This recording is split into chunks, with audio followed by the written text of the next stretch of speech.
Baik Bapak Ibu, Assalamualaikum warahmatullahi wabarakatuh. Kembali lagi di channel Guru Hebat. Kali ini kita lanjut video yang sebelumnya Bapak Ibu ya.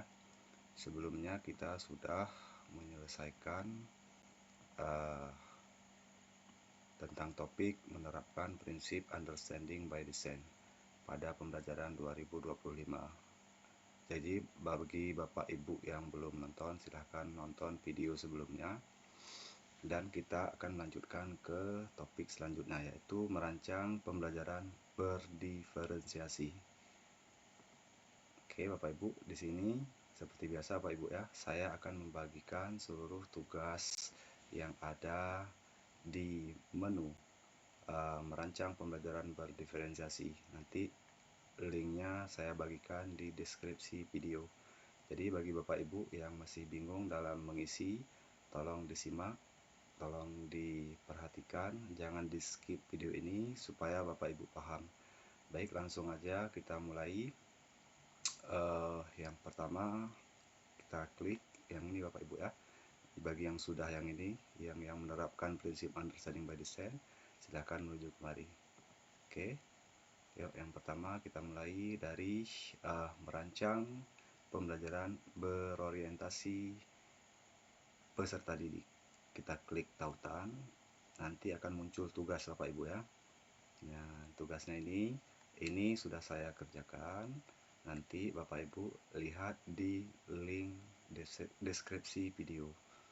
Oke Bapak Ibu ya. Kemudian setelah itu kita kembali lanjut ke yang kedua. Nanti ini akan terchecklist Bapak Ibu ya. Oke, lanjut yang kedua. Di sini kita disuruh nonton video nih. Jadi ini saya skip aja ya. Setelah Bapak Ibu nonton, nanti kembali, ini juga akan terchecklist ya.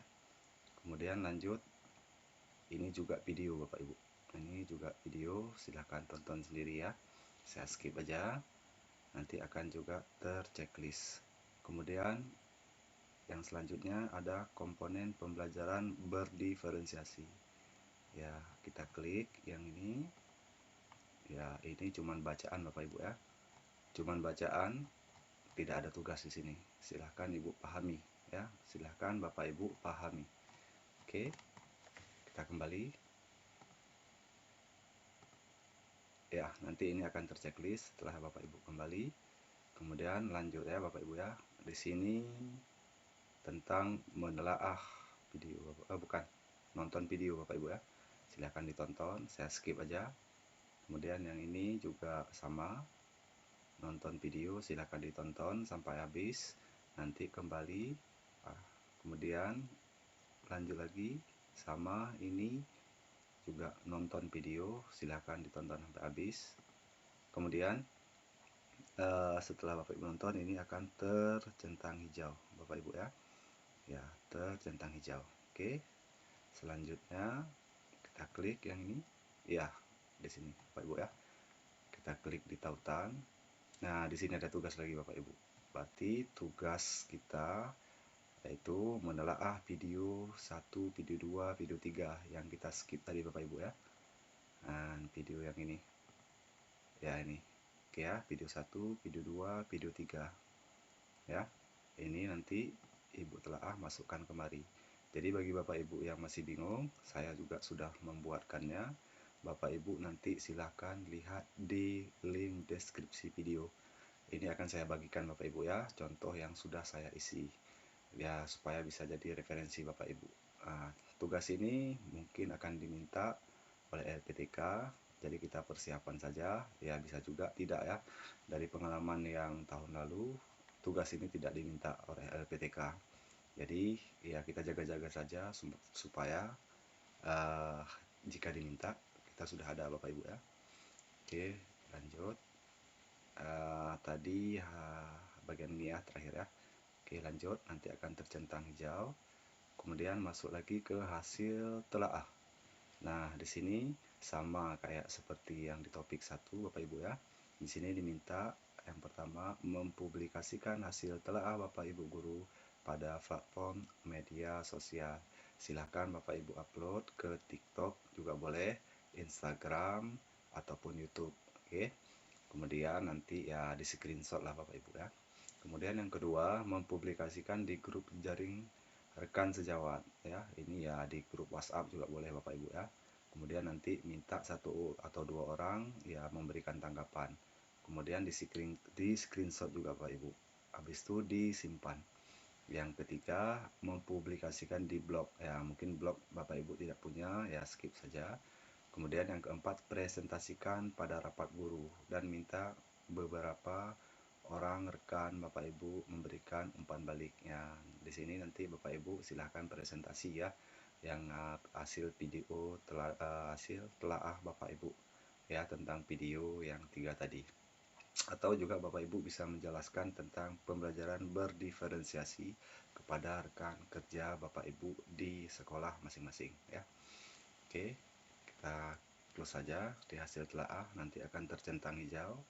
Kemudian kita lanjut ke tantangan merancang pembelajaran berdiferensiasi.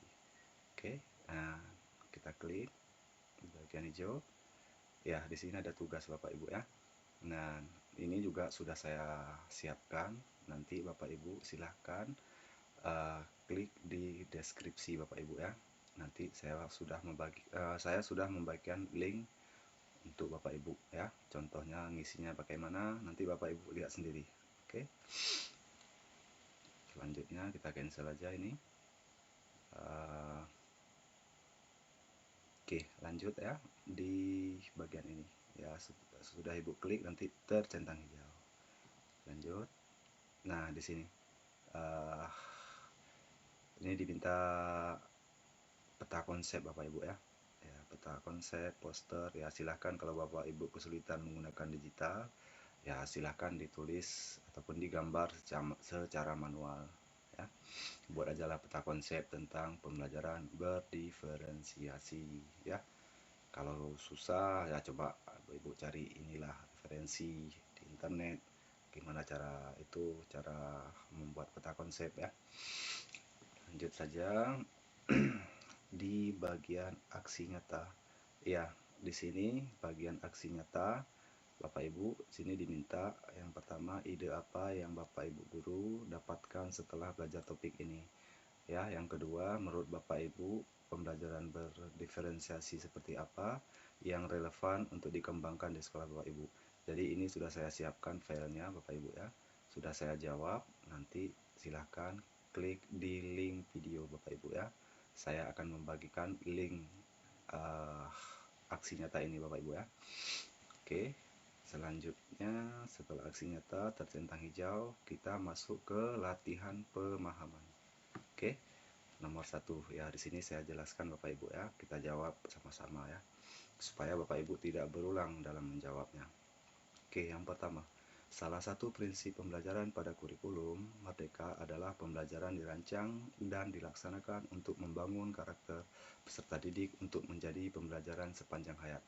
Berdasarkan prinsip tersebut, beberapa pernyataan berikut merupakan kegiatan yang dapat dilakukan guru, kecuali yang pertama, ini yang diminta yang kecuali Bapak Ibu, yang bukan. Yang pertama, guru memastikan setiap aktivitas pembelajaran selalu diiringi dengan pemberian tugas untuk mengukur pemahaman peserta didik terhadap materi yang dipelajari. Kayak ini nggak masuk nih Bapak Ibu ya. Ya, guru mendorong peserta didik melakukan refleksi untuk memahami kekuatan diri dan potensi yang perlu dikembangkan. Ya, ini termasuk Bapak Ibu ya. Guru senantiasa memberikan umpan balik langsung yang mendorong kemampuan peserta didik untuk terus belajar dan mengeksplorasi ilmu pengetahuan. Ini juga termasuk. Kemudian selanjutnya, guru memberikan proyek yang ditujukan untuk mendorong pembelajaran yang mandiri dan untuk mengeksplorasi ilmu pengetahuan. Ya, ini juga termasuk. Kemudian selanjutnya, guru memvariasikan kompleksitas atau tingkat kesulitan tugas untuk mengakomodasi peserta didik dengan berbagai tingkat kesiapan belajar. Ini juga termasuk Bapak Ibu ya. Jadi yang dimintakan ini kan kecuali ya. Jadi yang bukan Bapak Ibu, yang ini Bapak Ibu ya. Ayo kita jawab. Oke, benar Bapak Ibu ya. Lanjut. Nomor 2, sebelum melaksanakan pembelajaran, Pak Hafiz mengadakan asesmen awal untuk mengetahui profil belajar peserta didik. peserta didiknya. Dari hasil asesmen awal tersebut diketahui bahwa 45% peserta didik memiliki kecenderungan gaya belajar visual, 15% kinestetik, dan 40% auditori. Pak Hafiz juga memperoleh informasi bahwa secara umum peserta didiknya memiliki kecenderungan minat yang relevan dengan gaya belajar masing-masing. Berdasarkan data tersebut, Pak Hafiz merencanakan pembelajaran berdiferensiasi pada elemen proses sebagai berikut kecuali. Ya, yang pertama, guru memberikan kesempatan guru memberikan kesempatan kepada peserta didik untuk mempelajari sumber belajar dalam bentuk modul digital interaktif. Oke, ini bukan kayaknya ya. Kemudian selanjutnya, peserta didik diberi kebebasan untuk mengkreasikan pembuatan laporan hasil observasi seperti laporan tertulis, PowerPoint, video, poster, maupun bentuk lain sesuai dengan bakat dan minat. Ini nampaknya iya nih Bapak Ibu. Yuk lanjut. Peserta didik diminta mengamati dan mendiskusikan isi video untuk memperoleh pengetahuan baru. Lanjut, guru memberikan kesempatan kepada peserta didik untuk melakukan praktik bermain peran agar mereka lebih memahami penjelasan guru. Ini bukan juga. Oke, selanjutnya yang terakhir, guru membuat beberapa sudut belajar atau display yang ditempel di tempat-tempat berbeda untuk memberikan kesempatan peserta didik bergerak saat mengakses informasi. Ini juga bukan. Jadi dari yang kelima opsi jawaban ini yang paling tepat itu adalah yang ini Bapak Ibu ya. Yang peserta didik diberi kebebasan untuk mengkreasikan pembuatan laporan hasil video, hasil observasi seperti laporan tertulis, PowerPoint, video, poster maupun bentuk lain sesuai dengan bakat dan minat. Kita jawab benar Bapak Ibu ya. Lanjut.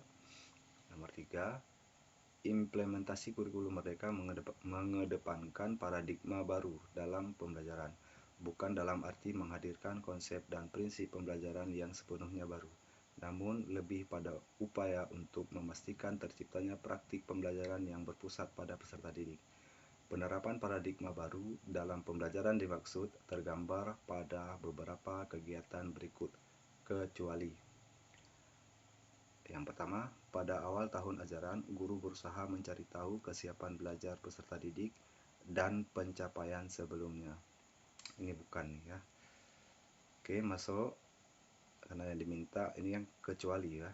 Oke, lanjut. Guru senantiasa memberikan umpan balik langsung yang mendorong kemampuan peserta didik untuk terus belajar dan mengeksplorasi ilmu pengetahuan. Ini juga bukan. Kemudian lanjut, guru menggunakan otoritas sebagai pembimbing utama pembelajaran dalam mengatasi permasalahan yang timbul tanpa melibatkan orang tua atau guru lain. Ya, ini nampaknya masuk nih Bapak Ibu ya. Oke, guru menggunakan berbagai metode pembelajaran yang bervariasi untuk membantu peserta didik mengembangkan kompetensinya. Kemudian yang terakhir, guru perlu mengevaluasi hasil penilaian formatif, memperhatikan peserta didik, dan mendengarkan keluhan mereka untuk mengetahui kebutuhan belajarnya. Jadi yang diminta ini kecuali Bapak Ibu ya. Kalau yang diminta kecuali berarti yang paling tepat yang ini jawabannya. Oke ya, kita coba tes. Oke, benar ya Bapak Ibu. Lanjut soal nomor 4. Peran guru dalam melaksanakan pembelajaran yang relevan dengan prinsip-prinsip pembelajaran berdiferensiasi adalah: yang pertama, guru adalah sumber belajar utama dan peserta didik mengikuti apa yang telah disampaikan. Ya, ini bukan. Lanjut, guru bukan sebagai sumber belajar utama. Peserta didik dapat belajar dari berbagai sumber. Ya, ini nampaknya masuk nih Bapak Ibu ya. Kemudian guru menjadi mediator antar peserta didik agar terjadi transfer pengetahuan dalam proses belajar. Ini bukan. Guru menjadi motivator yang mengamati peserta didik dari jauh selama proses belajar. Bukan. Guru menjadi motor penggerak utama proses pembelajaran. Ini juga bukan. Yang paling tepat yang ini Bapak Ibu ya. Guru bukan sebagai sumber belajar utama, peserta didik dapat belajar dari berbagai sumber. Kita jawab Oke, benar Bapak Ibu ya. Lanjut. Bu Farida menerapkan pembelajaran berdiferensiasi untuk memenuhi kebutuhan belajar peserta didik. Dengan demikian, ia membagi peserta didik dalam beberapa kelompok belajar. Ternyata Bu Farida masih mengalami kesulitan karena semua peserta didik masih bertanya ke depannya, sehingga proses belajar masih berpusat pada guru. Hal yang dapat Ibu Farida lakukan adalah, yang pertama, Bu Farida dapat melakukan praktik pelepasan tanggung jawab bertahap. Ia mengajak peserta didik dalam grup untuk bekerja sendiri-sendiri tanpa adanya pengawasan dari guru. Porsi tanggung jawab guru lebih besar dari peserta didik. Ini bukan nih Bapak Ibu ya. Kemudian Bu Farida dapat melakukan praktik pelepasan tanggung jawab bertahap. Ia mengajak peserta didik dalam grup untuk bekerja sendiri-sendiri dengan hasil karya yang ditentukan dan tidak boleh diubah. Peserta didik tidak perlu bekerja sama untuk dapat memahami konsep. Ini juga bukan. Kemudian yang ketiga, Bu Farida dapat melakukan praktik pelepasan tanggung jawab bertahap. Ia mengajak peserta didik dalam grup untuk menghasilkan sebuah karya yang berkaitan dengan konsep yang sedang dipelajari. Peserta didik bekerja sama untuk memperkuat pemahaman konsep. Guru mempunyai porsi tanggung jawab yang lebih besar dibandingkan peserta didik. Ini nampaknya juga bukan Bapak Ibu ya. Yang ini Bu Farida dapat melakukan praktik pelepasan tanggung jawab bertahap. Ia mengajak peserta didik dalam grup untuk menghasilkan sebuah karya yang berkaitan dengan konsep yang sedang dipelajari. Peserta didik bekerja sama untuk memperkuat pemahaman konsep karena mereka mempunyai porsi tanggung jawab yang lebih besar dibandingkan guru, sehingga peserta didik dapat mengaplikasikan sebuah ilmu secara mandiri. Guru dan peserta didik memiliki tanggung jawab bersama selama proses pembelajaran. Ini kayaknya benar nih Bapak Ibu ya. Yang terakhir semua salah, tidak Bapak Ibu ya. Ini ada yang benar, jadi kita jawab yang ini ya. Oke, kita jawab ya, benar Bapak Ibu ya. Lanjut soal nomor 6. Seorang guru mengadopsi elemen-elemen diferensiasi dalam pelaksanaan pembelajaran, seperti menggunakan bahan bacaan yang berbeda untuk peserta didik dengan kemampuan membaca yang beragam. Namun, beberapa peserta didik masih kesulitan mencapai tujuan pembelajaran. Tindakan yang paling tepat untuk mengatasi permasalahan tersebut adalah: pertama, meminta peserta didik yang kesulitan untuk belajar lebih keras. Ini bukan. Mengurangi tingkat kompleksitas tugas, bukan. Meminta peserta didik untuk bekerja sendiri, bukan. Melanjutkan dengan kurikulum yang telah direncanakan. Yang terakhir, ya ini bukan ya. Yang terakhir, merevisi pendekatan dan strategi pembelajaran. Ya, ini kayaknya lebih tepat nih Bapak Ibu. Yuk, kita jawab. Benar ya. Yuk, lanjut nomor 7. Diberikan langkah-langkah sebagai berikut. 1. Peserta didik menentukan tujuan yang akan dicapai dan hal apa yang ingin diketahui. 2. Peserta didik melakukan refleksi terhadap kemampuannya. 3. Guru memberikan gambaran rubrik sebagai harapan kompetensi dari capaian peserta didik. Yang keempat, guru menginformasikan tujuan belajar yang akan dicapai bersama.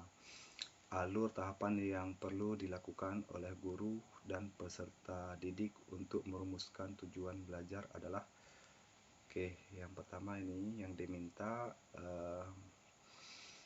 alur ya Bapak Ibu, alur atau tahapan yang perlu dilakukan oleh guru dan peserta didik untuk merumuskan tujuan belajar ya. Yang pertama ini apa nih? 1, 2, 3, 4. 1, 2, 3, 4. Ya, coba yang 1, 3, 2, 4. 1, 3, 2, 4. Kemudian 4, 3, 2, 1. 4, 2, 3, 1. 4, 3, 1, 2. Kalau yang pertama urutannya itu yang 4 Bapak Ibu ya. 4, 3, 2, 1. 4, 3, 2, 1. Oh ini adanya. 4, 3, 2, 1. Ya, yuk kita cek. Oh benar Bapak Ibu ya. Lanjut. Nomor 8 ya. Seorang guru melaksanakan pembelajaran pada topik tertentu. Ia mendapati bahwa peserta didik belum pernah mempelajari topik tersebut. Hal yang perlu dilakukan guru pada kegiatan awal pembelajaran adalah: yang pertama, menyampaikan bahwa materi ini susah, maka perlu belajar yang konsisten. Bukan. menjelaskan bahwa materi ini membutuhkan praktik yang banyak, sehingga peserta didik perlu untuk menguasai semua perangkat dalam laboratorium sebelum kelas dimulai. Bukan. Kemudian menguraikan secara umum materi yang ingin diajarkan, memantik pengetahuan peserta didik terkait materi tersebut, mengaitkan materi dengan pengalaman peserta didik dalam kehidupan sehari-hari. Ya, ini nampaknya benar nih. Lanjut, yang ke berikutnya, langsung menjelaskan materi tersebut sehingga peserta didik terbiasa. Bukan. Memberi soal pretest terkait materi tersebut sehingga dapat memicu motivasi peserta didik. Bukan juga ya. Jadi ini yang benar Bapak Ibu nih. Ya, menguraikan secara umum materi yang ingin diajarkan, memantik pengetahuan peserta didik terkait materi tersebut, mengaitkan materi dengan pengalaman peserta didik dalam kehidupan sehari-hari. Kita cek ya, benar ya. Lanjut, nomor 9. Ibu Tina menemukan beberapa peserta didik yang belum mencapai tujuan pembelajaran, sehingga mereka memerlukan kegiatan remedial. Langkah yang paling tepat untuk menyelesaikan masalah tersebut adalah yang pertama, merencanakan kegiatan pembelajaran berdiferensiasi proses dan konten untuk peserta didik yang memerlukan remedial. Ya, ini nampaknya benar nih. Yang kedua, memberikan PR yang banyak agar peserta didik belajar sendiri di rumah. Tidak, menghubungkan orang tua anak dan melaporkan bahwa anaknya tidak mengikuti proses belajar dengan baik. Juga bukan. Meminta setiap peserta didik untuk mengumpulkan tugas setiap akhir pembelajaran. Bukan juga. Meminta setiap peserta didik untuk membuat review materi pembelajaran. Bukan. Jadi yang tepat adalah yang ini Bapak Ibu ya, merencanakan kegiatan pembelajaran berdiferensiasi proses dan konten untuk peserta didik yang memerlukan remedial. Benar ya. Lanjut, nomor 10. Beberapa elemen yang perlu dipertimbangkan dalam menerapkan pembelajaran berdiferensiasi adalah sebagai berikut. 1. Kebutuhan peserta didik yang beragam. 2. Kondisi kelas. 3. Kebutuhan guru dan kepala sekolah. 4. Lingkungan sekolah. Kemudian yang diminta ini elemen perlu dipertimbangkan oleh guru ketika melakukan modifikasi pembelajaran adalah 1. Yang diminta sebentar ya, elemen yang perlu dipertimbangkan oleh guru ketika melakukan modifikasi. Oke, yang elemennya Bapak Ibu ya, ketika melakukan modifikasi 1, 2 ini kayak oke nih. 2, 3 tidak, 3, 4 juga bukan, 1, 3 satunya benar tapi dia masuk 3 enggak, 1, 4 satunya benar, 4-nya bukan. 1, 2 Bapak Ibu ya, ada kebutuhan peserta didik yang beragam. Kedua, kondisi kelas. Jadi jawabannya yang ini Bapak Ibu. Yuk kita cek. Ya, alhamdulillah benar semua Bapak Ibu ya. Oke, kembali ke materi. Ya, setelah itu Bapak Ibu sudah tercentang, silahkan isi cerita reflektif Bapak Ibu ya. Saya juga sudah membagikannya Bapak Ibu ya. Nanti saya taruh di link deskripsi di cerita reflektif Bapak Ibu ya. Saya buatkan semua tugas-tugasnya yang ini dari yang pertama sampai dengan cerita reflektif saya bagikan di link deskripsi video. Silahkan Bapak Ibu download ya Bapak Ibu ya. Jadi Bapak Ibu kita sudah tuntas di topik 2 Bapak Ibu ya. Topik 2 merancang pembelajaran berdiferensiasi. Selanjutnya Bapak Ibu kita nanti akan masuk ke yang ketiga, topik 3 Bapak Ibu ya, yaitu menerapkan pendekatan teaching at the right level pada pembelajaran. Ini di video berikutnya Bapak Ibu ya. Silahkan nanti dipantau, nanti saya bagikan kembali, baru lanjut ke video ini, juga video terpisah Bapak Ibu ya. Jadi Bapak Ibu, terima kasih sudah menonton video ini. Semoga dapat membantu Bapak Ibu. Jangan lupa di like, di subscribe, kemudian dibagikan kepada teman-teman Ibu yang membutuhkan. Ya, terima kasih Bapak Ibu sudah menyimak. Saya akhiri dengan Assalamualaikum warahmatullahi wabarakatuh.